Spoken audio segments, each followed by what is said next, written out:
Happy freaking Friday and welcome to the Trade Talks Live. We are so glad to be here. Number one, this is your daily variety show for the trades industry, whether it's residential service, whether it's new construction. We are talking about the trades nationwide. And we talk about a lot of different topics. We try to jump in and answer questions. We want to see how y'all are doing, but this is where you get your daily fix of what's going on in the trades all across the United States. So glad to be here. Want to say hello real quick. Isaiah Paris says, good morning, Roger and Henry. And the mystery man says, what's up? We are doing great. Squirt, welcome to the show. Good morning, everybody. Happy Friday. It's definitely my favorite day of the week this year. Last year was Saturdays, but you know, we've made some shifts and I'd much rather be here live Monday through Friday. And we're also live over here on TikTok and Instagram. Want to say again, hello to y'all. If you've got any comments, questions, anything at all like that, please jump over to YouTube, go to the Trade Talks and check us out. But also let us know if you came from TikTok or Instagram. Just put a comment in there. We'd love to know. And remember, guys, this video is sponsored by Leak Pro. Leak Pro is the most precise leak detection system for professional plumbers. If you want something that doesn't have a lot of gadgets, a lot of cords, a lot of clunky crap to hang around your neck, then you got a pair of headphones and your sidekick or your probe, and it works. So if you want to learn more about it, we'll talk more about it in a little bit, but go to www.leak-pro.com and check it out, or call 1-8888-LEAK-PRO and talk to Squirt. Let's talk about national news because, man, skilled trades training is big. And I've been talking about this. I've been saying, look, we've got 1 million unfilled trades jobs across the United States right now. And we're kind of, looks like we might be trying to whittle away at that. We are trying to make some moves towards in the right areas like we've been talking about for years. You've definitely been speaking about it for a long time. On top of a soapbox. And it's something that we've known. You know, we've noticed it. If you are a tradesperson, you've definitely noticed it's hard to get some people in. We need a little more. You always need more men for the job because there's always a little bit tighter of a schedule at every job we go to. But the federal government announced a $200 million initiative to fund trade schools and apprentice programs for HVAC, electrical, plumbing, and welding trades. Welding. Okay, I saw that and I was like, dude, we know some great welders that are doing some great things. We do. Some great training. Man, Western Welding Academy, Wally's Welding. Wally's Welding World. Man. There's a lot on socials that are doing this. We normally don't see welding on here very often. I am so glad to see this making a comeback, guys. It's an amazing trade. I don't like welding myself. He just likes working with them. But I love keeping a welder's hood down. I like being the pipe fitter, getting everything ready for that welder to keep their job moving. Now, I want you to explain what you mean by keeping their hood down, because a lot of people are like, okay, I don't get that. So best example I can tell, I had an apprentice working with me on a job. We had been on this job for a couple months already, and we were working 7/10s. So it was a steady day in, day out, no breaks. Well, after 2 months, he looks at me and he goes, Henry, I don't get it. I said, what do you mean? He goes, you don't stop. These other fitters, I said, whoa. Yeah, Please don't compare me to these other fitters. Yeah. The other fitters get the welder, drop his hood. They sit down and they pull out the newspaper, pull out a word find. Yep. Start jacking around with something and wait for that welder Wordle to go, hey, where you want me next? Yeah. It's like, oh, well, let me get up and I'll put something else together now. That's it. My apprentice realized when my welder's hood went down, we were busy on the next thing, getting it ready, doing all these things, and we never stopped. And he's like, Henry, you're not like that. And I said, no, I'm different. I want to keep that welder's hood down as many hours of the day that we can. They would typically put me with one of the best welders on the job because I would keep their hood down, and most great welders would rather have that hood down all day long. That's what they love to do. It really is. That is what they love. They take pride in their work. They're happy to show it off. If you're a welder and you're not showing your weld off on social media, don't be scared. Put them out there. See what everybody's got to talk Oh, about. yeah, because they'll talk about it. They Good, sure bad, or will. ugly. That's right. Two things I like about it. The grants are going to focus on underserved communities, which I think is great. And the other big thing, training programs will integrate green technology and energy efficiency. And guys, energy efficient practices in construction, it's going to get bigger and bigger and bigger as we go. So look, we talk about lead AP. I'm a lead AP, and you can become a lead GA, a green associate. It's the introduction level. It's great. But this is going to allow more accessible training for new workers entering the trades and opportunities for businesses to partner with training programs for their workforce development. If you want to grow your company, think about these companies that are doing the training right now and see what you can do to team up with them and say, look, how do we start working together? Because I want to be able to do this. I want to be able to bring more people in. You know, I'm in Texas, and I talked to Lisa Hill and Frank Dent about, look, what can we do to speed up the process? We need to get more people in the trades. But they don't want to get in the trades and then realize, wait, I've got to wait 8 years to possibly own my own company or something like that. Get a lot of people getting in the trades right now. That entrepreneur is a key word right now. It's a hot topic. They're like, look, I want to be one. How do I do it? So these are things that we need to be looking at. What can we do to speed it up? What can we do to make it better? And how do we make it work? Now, next, we're talking about Klein tools today. And we're a couple of plumber type people. But I've got to tell you what, I love Klein tools. Man, Klein tools, you know, for me personally, they make one of the best multiple headed screwdrivers out there because it's got every connection you will possibly need. Because I used to work on pipe fitting, so I'd have to dig into some things occasionally, some boilers, some things like that. And sometimes you got to tie in some loose things for sensors and stuff like that. Klein tools, it just became one of my favorite screwdrivers I had, and I think I kind of got rid of most of the other ones. And there's not a lot of tools that I do that with, really. I typically keep a lot of things around. But Klein, mainly for electricians, is what I see them generated more towards. But they're so handy. And the cool thing is, while everybody else is carrying around a 4-in-1 screwdriver, me and Squirt are carrying around like an 11-in-1 screwdriver. Yep. And it's like, well, it's got gadgets that yours doesn't have. We're like, well, do you ever use them? Yeah. Occasionally. Do you use them often? Nope. But I got it when I need it. Right. And to know what you've got, know what you have access to.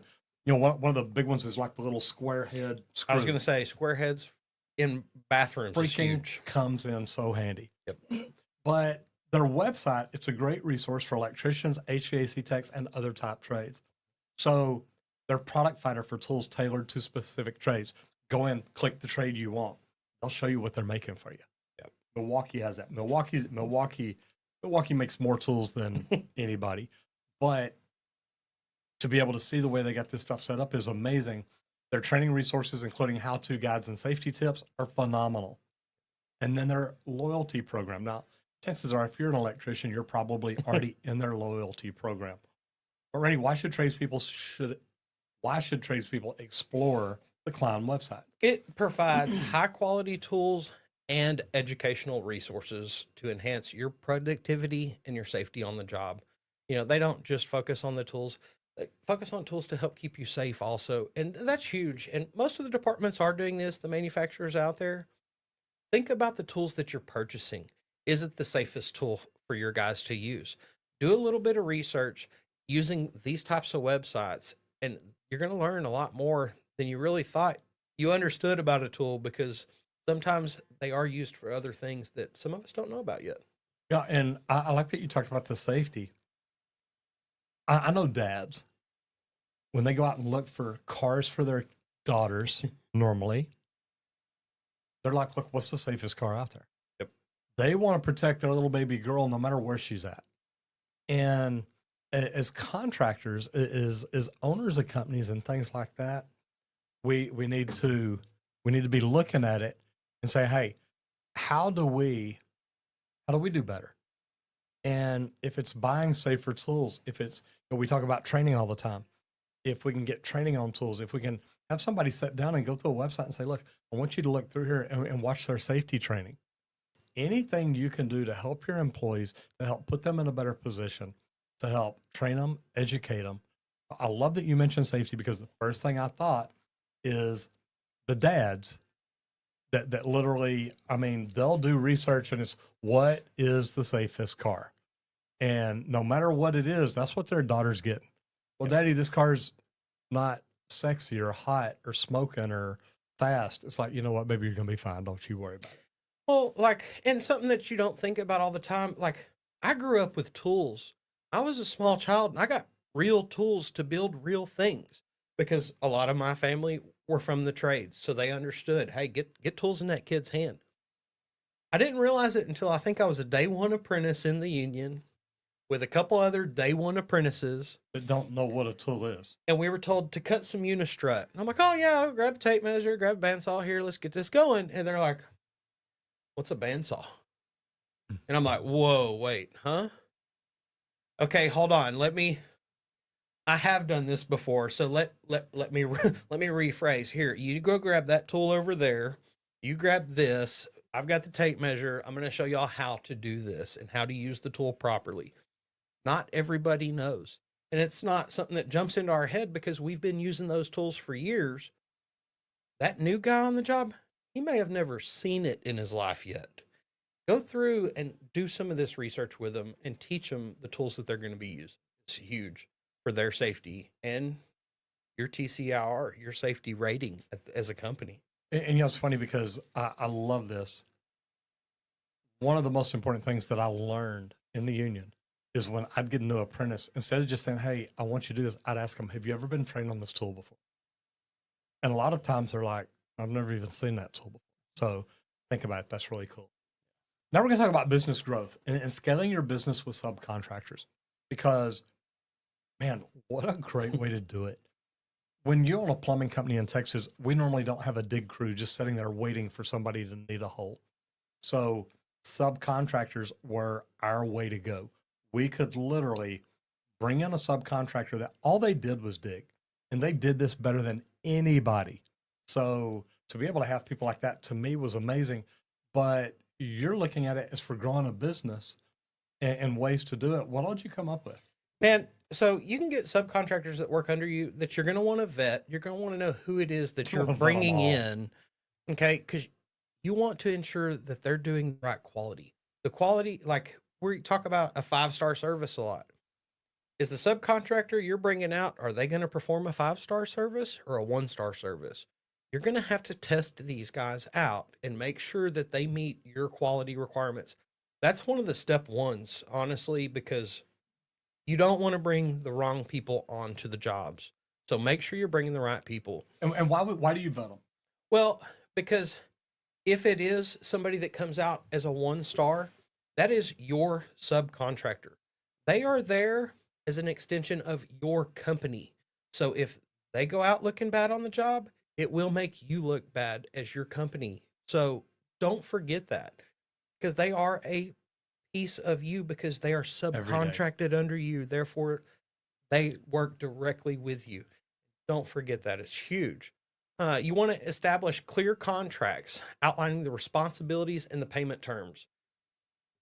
Be upfront with these subcontractors. Don't hold money longer than you agreed to. Let them know exactly when they will get paid. Is it when the work's completed, or is there a 30-day term? Is there a 90-day term? What type of job are y'all on? And I used to love this because I let my subs know, look, I pay you when I get paid. And literally, we always tried collecting the money as soon as the job is done. So it was always easy for us to say, look, probably by the time y'all have this all backfilled and ready to go, we're going to be able to pay you. Because we let them know, look, we've passed the inspection. All I'm waiting on now is my dig crew to come fill it. If y'all like to go ahead and take care of this, here's the invoice. Most people paid it then. They saw the way we did things. They knew there wasn't going to be a problem. So literally, when the subcontractor called and I had my plumber go back and look, did they backfill it? Did they take pictures? Did they do everything we needed them to do for the engineer's report? Because if they did all that, I'm like, dude, call the front desk. Hey, go ahead, cut them a check. They're like, you sure? It's like, absolutely, everything's ready. So that works out great. Go ahead. That's it. And I was going to say, and you can use project management software to track the progress and the accountability for each one of your subcontractors, things like that. If you are managing projects, you will want a spreadsheet that keeps track of all this, all your dates, all your payment terms, so that you don't miss any of the payments for your guys. Because guess what? That next job, you're going to want that subcontractor to work for you. And if you missed a payment, they might not be jumping to try to help you. So don't mess up that relationship with them. And the neat thing is, the best way to build relationships with these guys is to communicate clearly. Okay. Be very upfront. We literally used to go over there before they'd ever get there. We're marking the ground, just like we did over here. Yes. We're literally marking a 3 foot by 3 foot hole in the ground with an X. And then we put arrows in it, pointing in, say, go in and go back 5 feet or 8 feet or whatever. And that way, if I didn't have a guy ready to go right there when they got there, they knew what to do. And then we pay them up front or pay them as soon as we say we will. And I don't mean up front. We pay them as soon as we get paid, but we always were very clear about that. And then if we ever did a job for somebody like, well, look, what we can't pay you today. It's Thursday. We need to wait till Monday because we got to go down and move money around and get it out of the bank. I called them and let them know, hey, just going to let you know, we're going to get paid on this job Monday. I know I would normally pay you today, but the customer's not going to pay till Monday. So I just needed you to know that. And then the last one, let them know how much of an asset they are to you. Let them know how much you appreciate them. Because I promise you, when it comes to something like a dig crew, plumbers don't want to do that. Matter of fact, plumbers are going to tell me, I don't dig under houses. I don't do this. And when it comes to safety, we want to make sure we have professionals out there doing the jobs the way they do it better than anybody else. Yeah. So I was going to say, and let that subcontractor know you love how they dig. You like how safe your guys feel. I'm not going to reach out to another company unless you can't provide. Yep. Be loyal with them. Huge. Now we're jumping over into service work because, again, diagnosing, and you've done a lot of research on this. Yeah, diagnosing HVAC airflow problems. Well, we got to always talk about HVAC. Plumbers is where it's really all at. Because whenever you want to use the bathroom, you do want to be in a comfort climate while you're doing it. There you go. Okay, I'll give you So I that. like my HVAC guys. But, we kind of talked about this before previously. Just because the home's been great for years, guess what? Something could have happened in the attic. There could be some crushed duct somewhere. Do your inspections when you go into these homes. Don't just look at the problem and the issue right there where it is. Go through and check the whole system, okay? So you're going to want to inspect filters and ductwork for blockages or leaks. We talked about like some infrared detectors and things like that. Cruise through, check that ductwork. Look for things that are leaking. Visually, if you're losing air in that attic, it's not going into that home. That's a waste of energy that is just throwing money away. So you also want to test blower motors and fans to make sure they're operating properly. And make sure they're clean. I mean, look up in there. If it's got an inch of crud on it, it might be smart to tell the homeowner, hey, we need to pull all this out and clean this. It's not running as efficiently as it could. A lot of HVAC people, they're like, you know what? I don't want to clean this. It's nasty. They hadn't cleaned it in a year. They're not going to know if we don't clean it. And my thought is, look, you're there to do a job. Do that job 100% better than any other company's ever going to do. My old furnace at my old house, I had to tear down every year and vacuum clean it out. Clean every bit and piece to it. It was an old gas furnace in the middle of the house. That's what we used to heat our whole home, though. So you had to do the proper upkeep. It's no big deal. Get in there and do it, though. It's huge. But then also you can go through it and you can actually measure the airflows at all of the grills. I used to work big commercial jobs, so we always had TAB come out and check that for us to do that test and balance. Check the system. Make sure all your airflows are doing right. Check for some smashed ducts, things like that, because anywhere that you go, a few years later, it's not identical to day one. Something has happened, something's changed or aged. Hell, somebody could have been up there and tripped putting up the Christmas tree. You never know. And look, always check the air filters. And if it's a good, brand new looking, clean air filter, go check the trash can. Because I can't tell you how many homes I've been in that, you know what? This filter looks brand new. Oh, yeah, well, we swapped them out yesterday like we were supposed to. It's that time of year, that time of the month, whatever it is. And you go out to the trash can and look in. There's the old one. It's got about 2 inches of dust on it. And it's like, yeah, you're not changing these out every month. But that dirty and clogged filters can restrict airflow and reduce the system efficiency. So it's something that you want to look at, you want to think about. And if you're cleaning the outside unit, and there were a couple of technicians at the last company I was at that were amazing at this. They took the whole thing apart. Remember last time we did it, I'm like, look, we're going to take this off. We're going to do this. And you're like, Dad, we really don't need to. But once we did, we started looking at it because now you're cleaning from the inside out, blowing that grass and stuff back out. Yep. And I mean, when you're like, Dad, I've already cleaned it. Let's do it this way. It makes such a difference. And look, I wouldn't have known unless someone told me, because you're like, Dad, I've never taken it apart like this to clean it. Mm-hmm. I understand. I hadn't either. Yeah. But let's do it because this is what I've been told. And we started blowing it out, and it's like, we got another bushel of grass. Yeah, it added another maybe 10 minutes, 15 minutes because it's a whole lot of screws, I promise. It is. It is. And we might have lost one or two. But I think we did end up losing one in the mud. We honestly did. And, it's okay. We left one out in the best spot we could. Absolutely. But it was worth that extra 15 minutes because it's going to make that unit run that much better and for that much longer. And that's what we wanted inside the home. So it's definitely worth it. Matt McDonough, what's up, brother? Says Mr. Miyagi of Plumbing. What's up, brother? Man, we're doing good. I hope you're doing well. All right, Lozo, what's up? Good to see you in here. I see that soy su seguidor. Mi español es no muy, muy bueno, but good to have you in here. Thank you so much. Let's talk about materials, equipment, and tools, because this is one of the things I tell everybody every day. There's new tools, materials, equipment, and technology every single day. And there's something new coming out. And if you're in this industry and you want to be in the top 5% of it, get up every morning and study this stuff. Look and see what's out there. And you're not doing it to where I know everything in the world about this industry. You're doing it so there's less things that you don't know anything about. I remember when we were doing a job one day and one of my plumbers says, hey, we want to pull a water line through the yard and not dig it up.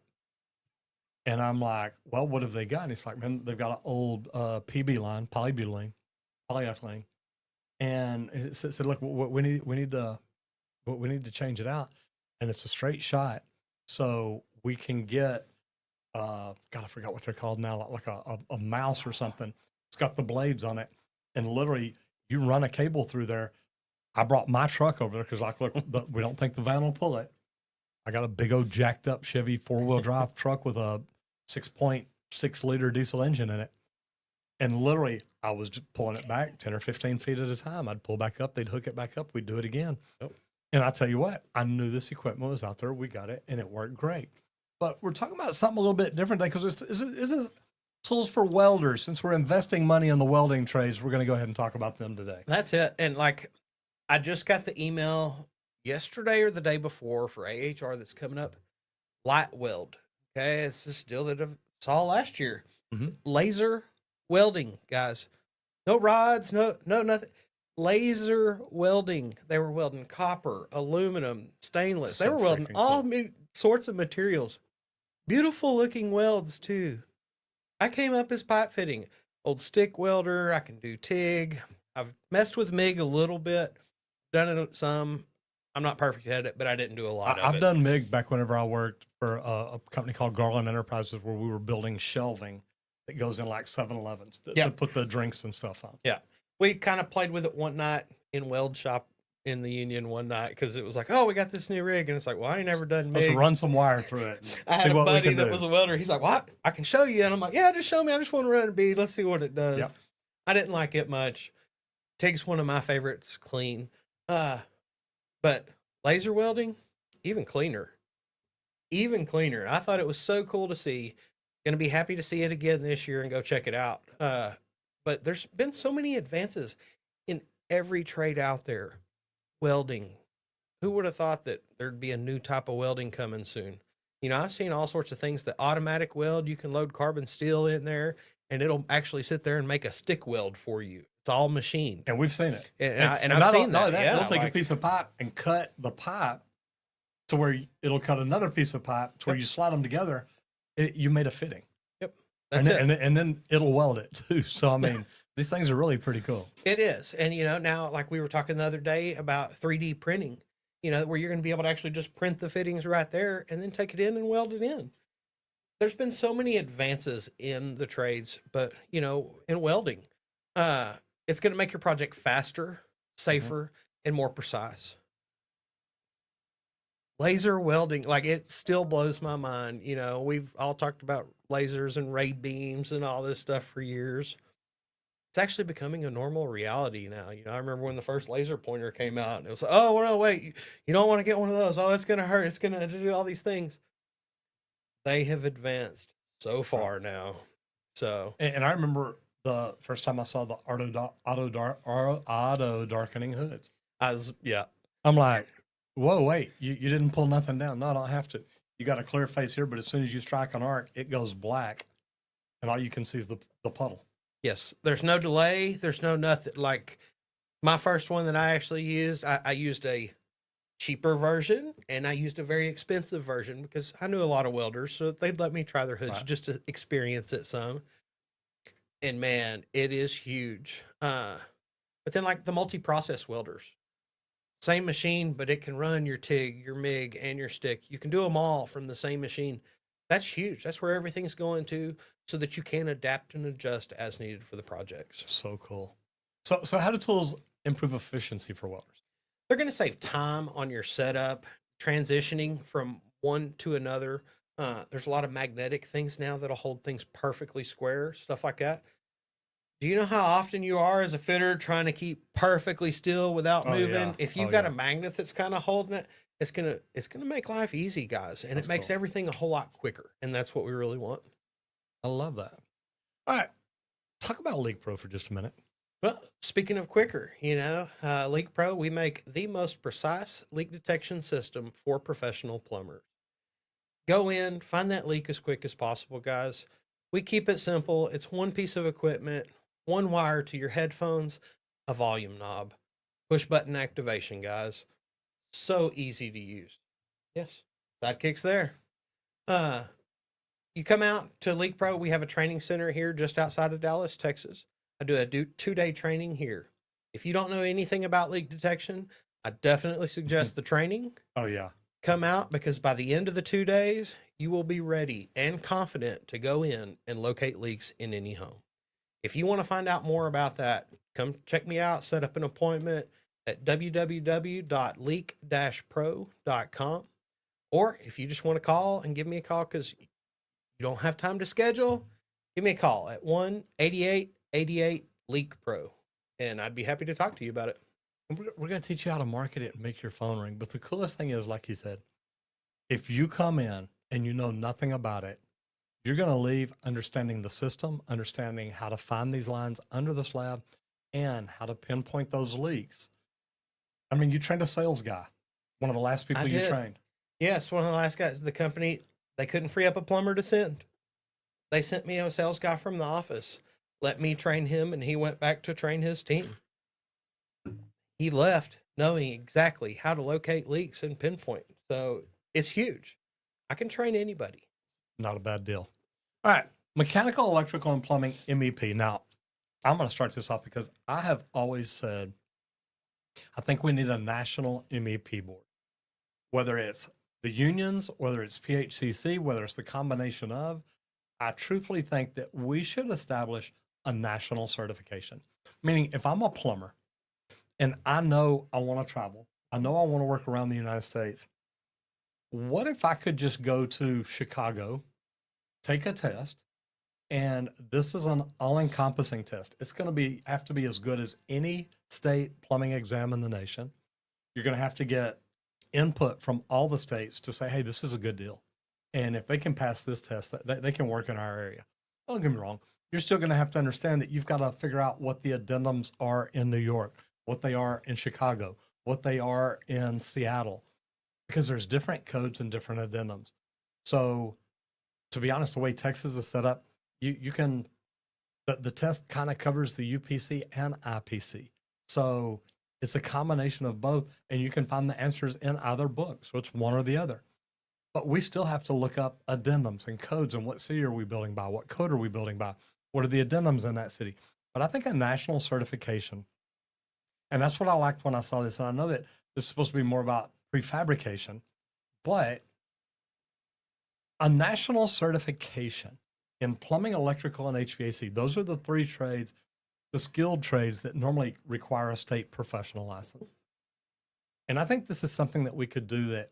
Imagine next time a hurricane comes through New Orleans or Florida, and they're like, man, we don't have enough tradespeople to help build us back the way we should.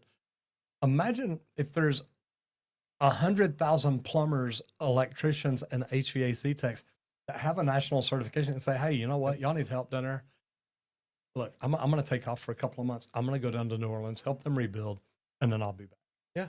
A lot of companies will say, hey, let's do this. I was gonna say you could load your company up and head down there if you want to. Yeah. Like it's not anything too crazy, because the pride that we take in our work, and then you're going and you're bringing back a disaster area. Yeah. The feeling I was has gonna got say to be you're not freaking gonna amazing. feel any better Yeah. than that in life. Ever I in your don't life. think. Like that's huge. But it is huge. Like being able to do it across the country, to call in anybody from anywhere.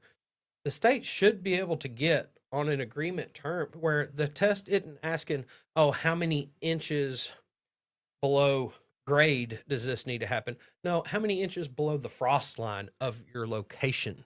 Okay, you can reword these questions to cover the nation.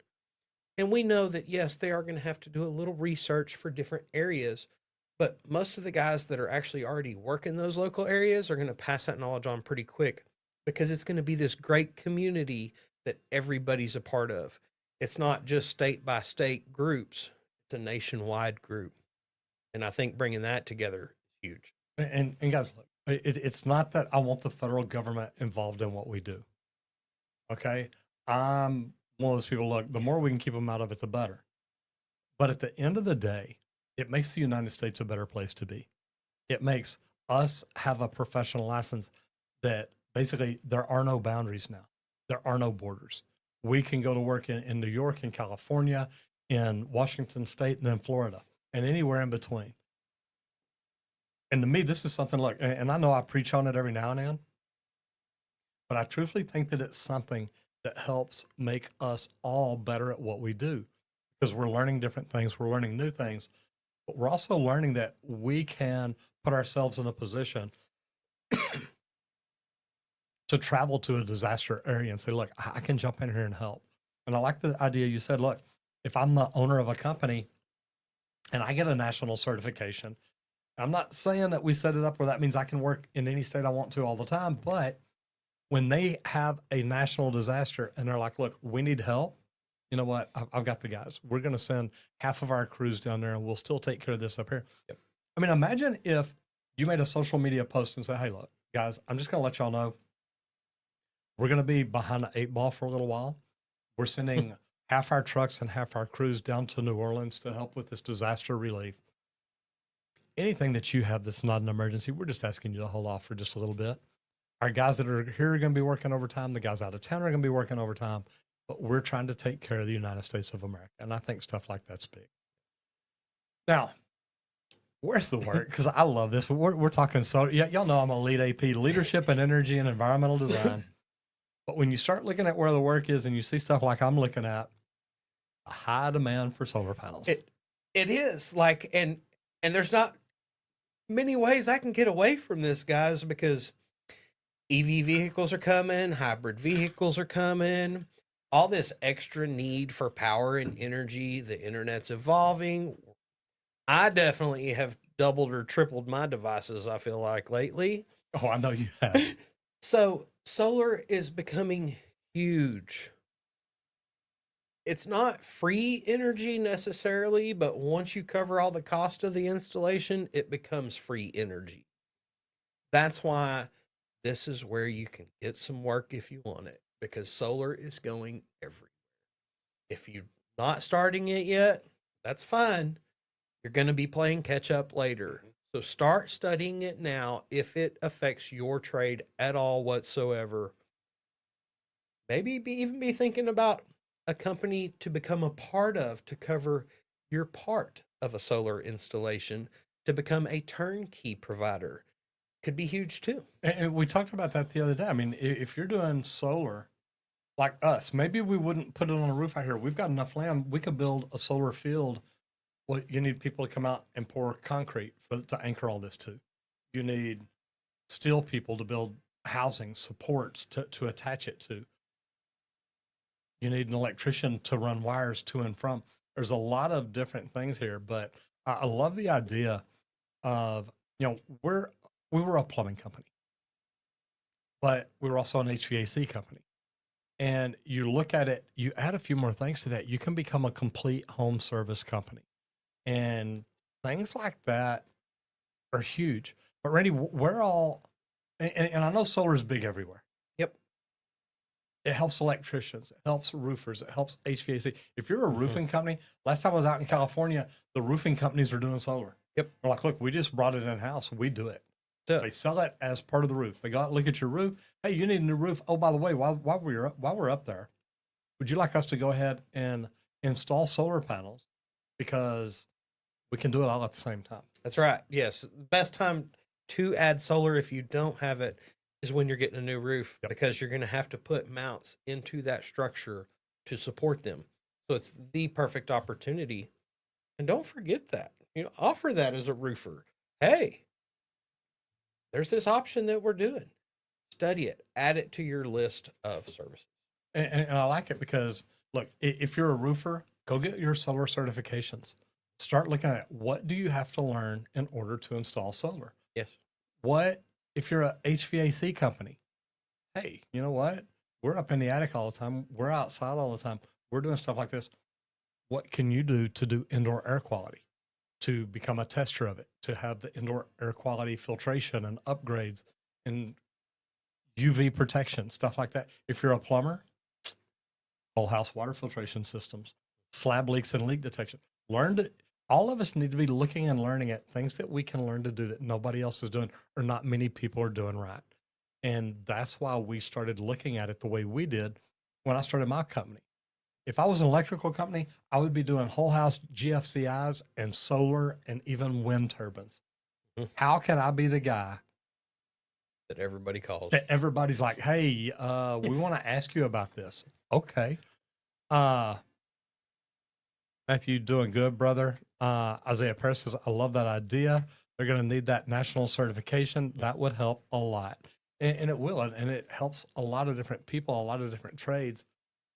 Learn new things, stay busy, get more certifications, which we all want. We all get happy when we're progressing, when we're improving, when we're doing better. So to me, stuff like this can be amazing. Let's talk a little bit about instructor training, because we're back to the welders again. And like I said, Western Welding Academy, fantastic. Wally's Welding World. Welding World. Yep. WWW. Different one. These guys are teaching people how to weld. Yes. They're teaching it. You can go through and watch somebody weld, and learn. One of the best things I had was whenever I was in a booth welding, and I had that instructor come in my ear. And he was, arc gap, angle rod, your rod angle. Come on, get it right. But him telling you these different things, you started adjusting instantly to what he was saying. And then you started going pretty good and getting that weld laid in perfect. And I was like, oh, that's how it's supposed to feel. You can do the same thing through reality. Things like this. You can set that space. You can set these parameters that it's looking for so that you can recreate that instructor yelling in your ear what you need to do to actually fix what you're doing wrong. Because welding's kind of difficult to learn. You only see it when the arc is going, okay? Now that increases the difficulty on its own instantly, because you can't see everything that's happening all the time. Unless you're on the simulator. Unless you are on a simulator. So VR is coming, guys. We can use it to teach welding. Oh, they already are. I saw the first one at the instructor training program in Ypsilanti, Michigan. Okay. I'm at Washtenaw Community College for the Union ITP, Instructor Training Program. And it was so cool because, I mean, you're literally, you're walking through an area where all these vendors are set up. They're showing books, the CDA, the Copper Development Association's there. And they're over here with these welding simulators. And you get these welders walk up, they're like, oh man, this can't be right. And they throw on a hood and put their head down and they're moving on a simulator. And they're like, oh my God, this feels real. Awesome. And it's like, this is crazy. So guys, look at it and think about it, because the one that I saw with Skills USA is you climb on, it looks like a freaking video game. It's got 3 screens in front of you. It's a skid steer. It's a Bobcat. Yeah. They're on it and they're turning, they're moving, they're making the bucket go up and down, they're giving it gas. They're doing all these different things. And it was neat because one of the competitions, and this to me is just one of the neatest things. Actually, there are a couple there. One was drones. Yep. They had obstacle courses for drones to fly and do things and like knock certain poles over, knock the golf ball off of it, but not mess with the other ones. Mm-hmm. So that was pretty cool. But the one for the trades that I really enjoyed, one of the competitions was on a backhoe. Yep. And there's literally there's 2 cones here. Maybe there are 5 or 6 cones. But one of these cones has a bowling ball sitting on it. And what you've got to do is you've got to take the teeth on the backhoe, pick up that bowling ball, and move over it and set it down on another cone without dropping it. Yeah. And look, I was in the field for many, many years. And to see an operator be that smooth, that's magic. And you watch these kids in high school getting trained just that way. And it is so neat to watch. We grew up with video games in our hands. I know, y'all are weird. I did too. It was Pong. It translates so well, though. Like, I can remember you grabbing me as a kid. I will never make money playing video games. And then I can remember a few years back when you apologized to me for ever So, telling man, me kids are making money every day playing video games. that's it. Yep. But like where I think this VR is huge, in our weld school, when on welding night, there were 30 guys welding, 2 guys every night had to not weld. So they could sit in the back and cut coupons for everybody to weld on, because you got to have material to weld, to practice. VR, endless supply of material. Pipe and rod. You The blow welding machine don't go down either. You blow out that root, you screwed it up. Oh, I'm going to have to go cut this back apart, re-prep all this stuff. Da, da, da. No, let me push reset on my program and try that again. Mm-hmm. The exact same setup I did or whatever, because you can recreate problems also. This is hey Roger, 25-year-old plumber from Georgia here. I was curious about your opinion of the Nexstar Network, if you've ever heard of it. I have heard of it. They're a best practice group. There's Nexstar. There's so many. There's Nexstar. There's SGI, which is now Certain Path. There's Service Nation. Nexstar is supposed to be one of the best. I've talked to them a few times. I've never done anything with them, but they are supposed to be one of the best. Isaiah Paris says, I grew up with video games in my hand. So did Squirt, so I completely get it. Let's talk about specialty stuff. And if you're an HVAC company, and if you're an HVAC technician, I want you to think about this, because I always say I wanted to learn things that the other people weren't learning. I wanted to learn slab leaks and leak detection to be really, really, really good at it. I wanted to learn whole house water filtration. But we're talking about HVAC techs today and the smart thermostats and what they can do. And to me, if you want to be a great HVAC technician, learn about the different thermostats and think about it like this. You know, I talk all the time about the credibility statement. You say, hey, look, I'm going to talk to you about your thermostat here because you definitely need a new one. And yours still has mercury in it, so that they've upgraded them now.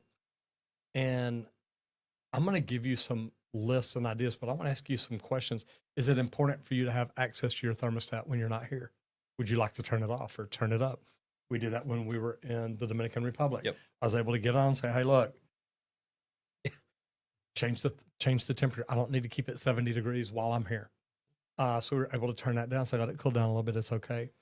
But learn to be the guy that can talk to them about the different brands, the different thermostats, the different requirements, the hookups, the Wi-Fi, Bluetooth, whatever it is, how they can control it from their homes, how they can preset it. Learn to be the guy that can talk to them about that thermostat better than anybody in the world. Because when you do stuff like that, it's amazing. So what all did you come up with on your smart thermostats? Well, so one of the things that I go to think of about this and why I wanted this to be a part of this, the average age of most tradespeople is really high. It's older. I have an old Mercury thermostat in the home here. And I was just talking about it the other day. I need to go ahead and order one of these and get it going. Don't be scared of the new things coming. Okay. We've had to teach this guy here how to hook some of his devices to his Wi-Fi and internet and things like that. It's worth it. Learn that process. Watch the couple videos it's going to take. Usually, whoever manufactures that thing, they have an example video, a training video that you can go through and do the same thing to make it work. Watch the video. Take that time. But being able to remotely access your thermostat from a phone, Lori McNeil's laughing because you call me old. it's okay. He's my dad. I get to do that. Yes. Yes, he does. But also, it's going to learn algorithms that optimize temperature settings based on your usage patterns. If you're somebody that comes home every day and turns it up or down instantly when you walk in the door and you do the same on your way out the door every day, it can learn these habits and it can automatically do that. So you don't have to walk over there and do it. It's going to know when you're home. It can do that 15 minutes before you pull into your driveway. How about that? Mm-hmm. You can automatically do it because, I got sick. I need to go home. Well, guess what? I want it really warm or I want it really cold, depending on how you're feeling. You can make those adjustments. Some of these are amazing things. Most customers don't even know about it yet. And the cool thing about it too is, look, guys, it doesn't take a lot to learn about something. And when you develop that credibility statement, and I want to tell you about this because the day I first heard a plumber talk about his credibility statement, he went through it. We had just bought computers for the new plumbing company we had started. And literally, we walk into Best Buy, and this guy walks up, "Is going to help you?" It's like, "Yeah, we're looking for a new computer." He's like, "Okay, let me know when you find what you're looking for." Nothing wrong with that. No. Okay. But after hearing this plumber's credibility statement, the first thing I thought is buying that computer at Best Buy. I thought if that young kid would have walked up and says, "Look, you mind if I take just a second and tell you why I work at Best Buy, why I came to work here, and why I'm in the computer department?" And really, I'd turn that around. I'd say, "Can I tell you why I work in the computer department, why I came to work at Best Buy, and why I still work here?" Be like, "Absolutely." Well, I look, I'm a computer geek, so I love this. I get excited about this stuff. I came to work at Best Buy because they gave me an opportunity and told me that they would train me to learn a lot of these different computers and different things about them. And I stayed here because they followed through with that. Not only did they follow through with it, they make sure I get upgraded training every year and make sure I get training in all the different brands, not just one. And their warranties are phenomenal. So don't you think knowing something like that, that I will be able to help you today figure out what computer is the best computer for you? And that's exactly what I was thinking. I'm like, oh my God, this would have been amazing. I'd have been like, dude, just tell me, look, I want a computer that's going to last me a long time. I don't want a dinosaur and I want it to last at least 5 years. You need the latest, greatest, updated model. Boom, boom, boom. This will do it. Okay, great. Thank you. Bye. It would have been that easy. Instead, he's like, hey, y'all look around, figure out the computer you want. Well, I'm not a computer guy. I'm a plumber. Yep. So I'm just going to look around and say, I don't know. This one's pretty. This one looks cool. Blue and green and looks like water. So I kind of like that. So the opportunities there to learn and grow and do something cool can be great. But learning to do that and know that, it takes a lot. So let's get into social media now. Let's do it. And, hey, we're here on Friday, so we like to talk about plumbers on Friday. I love plumbers. Plumbers are pipe laying fools. And there's this cool plumber on social media. Not Roger. I'm sorry, y'all. The Honest Plumber. Well, we got the expert honest. plumber. I'm honest. This is about the honest plumber, a US based plumber and YouTube creator. And one of the videos that we're going to talk about is how to prevent water damage in your home. Tips from a pro.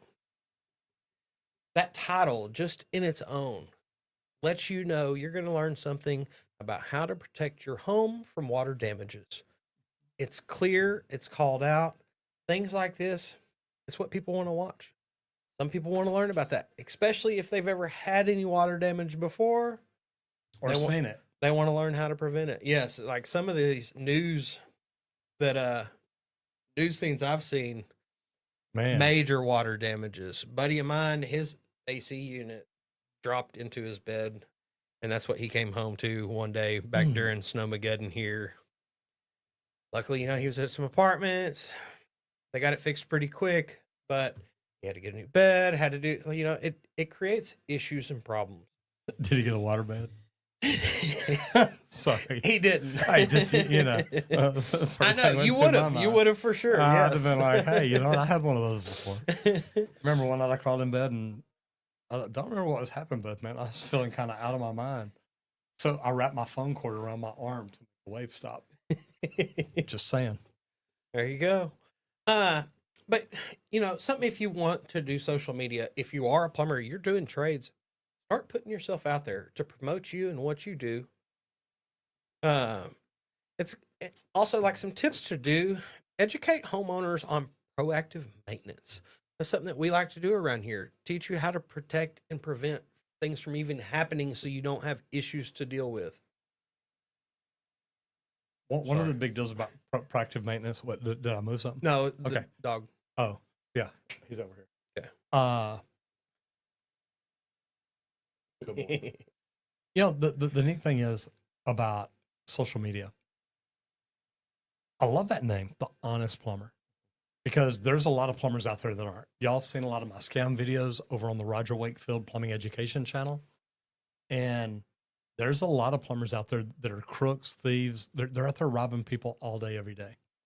And what I love about this is the name, because that is, it's a pattern interrupt. The Honest Plumber. It's like the guy out in California, the Smell Good Plumber. It's things that make you think, okay, wait a minute, what?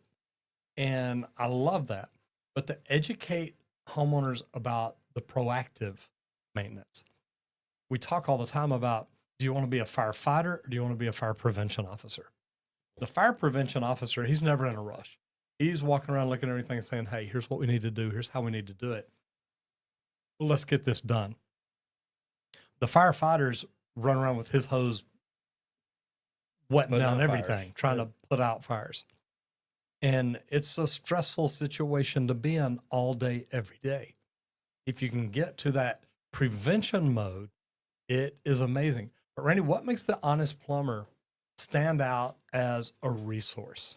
So honestly, his focus on education and reliability is why a lot of homeowners go and watch what he does. If you build that presence online, people are going to follow you. They're going to want to listen from you. They're going to want to hear the story from the expert plumber and what his thoughts are behind it. The Honest Plumber, we want to know what your thoughts are.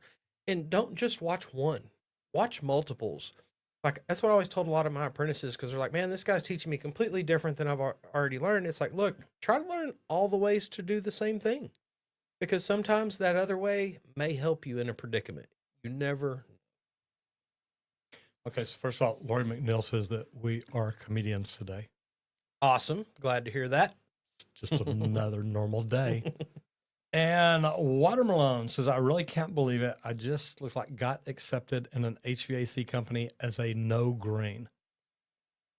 Not sure what that means. Maybe it means they brought you in. So, okay, we see a little experience here, something like that. Lori followed your steps. And I'm thinking also to learning plumbing while I'm there. Good for you. Learn anything and everything you can at whatever company it is. It makes all the difference in the world. Yeah. And if you can really learn everything that you can at any company you are at, before long, you become the top paid guy at the company. What's the best way to start offering solar installation service? As a green. Oh, as a green. So green. Go. Perfect. Okay. Good. So you're coming in as a green apprentice. Good. Mm-hmm. It's a great way to get in and learn. Best way to start offering solar service is go out and start getting certifications in it. Figure out what you're going to need to do. If you are an electrical installer or a roofing installer, go out and study these things. Figure out the things you're going to need to do to add this service for customers, and then start promoting it. You know, if that's what you want to move into, you want that to become your specialty, you want to be the solar guy in your area, study it and get out there and teach your guys everything they need to know to get it installed right. No, I love that because look, education is everything in the world. So learning that and knowing what opportunities are coming. And if you are a roofing company, if you are an electrical company, I'd be looking at solar right now. I'd literally be like, look, what do we have to do to get into this?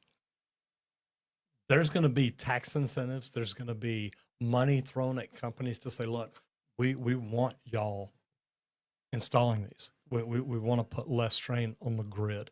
And here in Texas, that's a big deal. I would love to talk with a solar company about, look, let's put solar panels out here and see, can we take this completely off the grid? And what's the installation look like? What did you have to learn? Bring them in, interview them, talk to them, and stuff like that. That's going to be big. But, and you've got some questions here, but I want to go back to one that we talked about a while ago about the honest plumber and how he's doing well on social media. And I talk about this all the time. Every company out there should be doing social media. Yes. And if I'd have told you that 3 years ago, you'd have said you're nuts. Yes. There's no way. 100%. Okay. 100%. You're anti-social. You're like, look, Dad, I don't even know why you're doing it, but I hear people talk about it. But every company, it's free advertising. When I talked to my cousin, he owns a plumbing company, started his own a couple years ago. Now my question is, are you on socials yet? Are you putting videos out yet? Are you going out and filming your guys? Put in the effort. I know it sounds weird. It's weird for me to say it. It feels like because of my history and past, but guess what? I've learned so much. Do it. It's worth the extra little bit of time, even if it's something short and quick. It doesn't have to be this major, long, drawn out process. Just show little bits and parts and pieces. Take a picture before you start. Take a picture when you're done. Put a little bit of description with that and show those things. Man, I love doing this job for so-and-so. Puzzle piece. Set up a little bitty tripod and say, hey, guess what? That's it. It doesn't we're always shooting what we did today. It doesn't always have to be a big major production. It really doesn't. Just get started. Start putting it out there, and you're going to start seeing the things that come in the comments. Don't let the haters disgruntle you. If They're there's going to be there haters, every day. if there's haters, you're doing something right. I Yeah. promise. Okay. So don't let that keep you from doing it either. Keep going. Put it out there. Okay. Now, how long have you worked here? 2 years? Just over 2 years Okay. now. Yep. You've seen enough. If you were back in the field, could you do this by yourself? Could you set it up and say, hey, I'm going to set up a camera. I'm going to take some pictures. I'm going to shoot a video. It can be done, can't it? It can. I was going to say not to the level that we do Okay. because I of don't how many disagree. years you've been in. You bet. But that's because you've always gotten 1% better every day. God, we try. So starting out with just a camera, like guys, whenever my solo channel is there, it's just going to be on a camera. That's what I told you the other bet. day. I said, I don't want to use cameras, tripods, all this stuff. I want it to be a natural feel. A lot of people like that. Mhm. You can pick either way. You can start wherever you want. Just start. That's the key. I love it. All right. www.leak-pro.com. If you want the most precise leak detection system for professional plumbers, guys, this is it. And if you have a plumbing company or if you're a plumber and you want to grow your skills and grow the services that you provide for the companies that you work for, I truthfully think Leak Pro is the best system out there. We started doing leak detection system at our company, and I had all these different pieces of equipment. And I went to training in Calabasas, California. I went to training in Florida. Then I went to training in Morongo Valley. And it's like, okay, look, I want to learn how to use this equipment better than anybody else. And the equipment in Morongo Valley, to me, is the best equipment. And that's why we acquired that company. So if you want to learn how to grow your revenue at your company, you want to learn how to grow as a plumber, go to www.leak-pro.com, check out the equipment, but also check out the training, because we train you how to use it, where you're so confident when you walk out, you're doing great. And like I said, www.leak-pro.com, or if you want to talk to Squirt about training, 1-8888-LEAK-PRO. Thank you for being here today. I really do appreciate it. It's a wonderful day. Have a wonderful weekend. I know I'm going to. Definitely so. Have a great weekend. Happy Friday. And I hope to see you on Monday. Bye, guys.